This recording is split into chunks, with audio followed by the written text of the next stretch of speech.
So mid brain syndrome discuss करने के बाद अभी हम पॉन्स के सिंड्रोम पे आते हैं। सिमिलर पॉन्स के मीडियल वाले हिस्से में भी इंजरी हो सकती है, लेटरल वाले हिस्से में भी इंजरी हो सकती है। तो लेटरल वाले हिस्से में क्या क्या पार्ट है आपको पता चलेगा कि यहाँ पे सेरेब्रल पेडुनकल्स होते हैं जिसकी इंजरी से एटेक्सिया हो जाता है, साथ में एथ नर्व होता है जिसकी इंजरी से आपको क्या होगा, हेयरिंग लॉस होगा। उसके अलावा सेवंथ क्रेनियल नर्व जो है वो दोनों का हिस्सा बना रहा है, वो मीडियल इंजरी में भी होता है और लेटरल इंजरी में भी होता है, तो वो बीच में सैंडविच होता है। उसके अलावा सिक्स्थ क्रेनियल नर्व जो है वो मीडियल पार्ट में आ रहा है, ये मीडियल की इंजरी में जाएगा और उसके अलावा पिरामिडल ट्रैक्ट जाएगा। ये तीन आपको पता चलेगा कि इसमें होता क्या है। अब हम जो मीडियल इंजरी होती है पॉन्स की उसको हम बोलते हैं मिलार्ड गुबलर सिंड्रोम।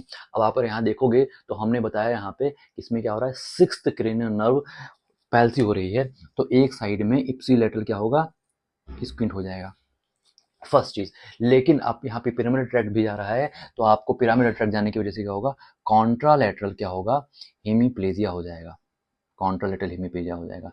लेकिन हमने ये भी बताया कि यहाँ पे सेवंथ नर्व भी पैल्सी हो रही है, तो इसका मतलब क्या होगा कि इप्सिलेटरल फेशियल पैल्सी हो जाएगी। तो आपको क्या समझ में आया कि इप्सिलेटरल एक साइड का फेस और अपोजिट साइड की अगर बॉडी जाए मोटर, तो इसका मतलब ये होता है मिलार्ड गुबलर सिंड्रोम, खत्म।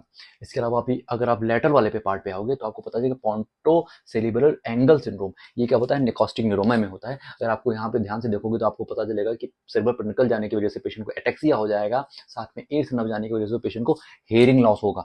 हेयरिंग लॉस होगा, वो कैसा लॉस होगा, प्रोग्रेसिव लॉस होगा, क्योंकि निकोस्टिक न्यूरोमा धीरे धीरे साइज में बढ़ता जाएगा। उसके अलावा सेवंथ नर्व पैल्सी भी है, इप्सिलैटरल उसी साइड का जो फेस है वो हाफ ऑफ द फेस चला जाएगा, ठीक है, ये हो जाएगा।